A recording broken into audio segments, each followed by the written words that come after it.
ఎంత బాగా చేసినావు పండు. ఎవరెవరు చేసినారు ఇది? నాని చేసిందా? చేయలేదు కదా. నానికి వచ్చా?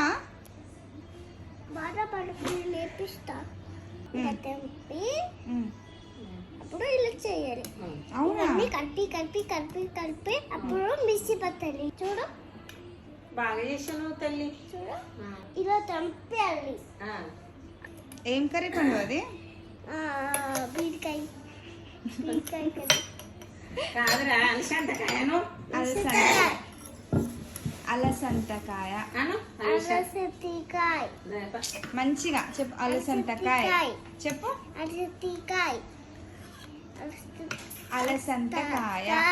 మమ్మీ తెలుసు అనుకుంటున్నావు అంటే నువ్వు పేరు మంచి చెప్పట్లేదు కదా. అలసందకాయ అలసంతకాయ. అలసందకాయ. మమ్మీ నేను కళ్ళి మంచిగా చేస్తాను మమ్మీ. ఓకేనా?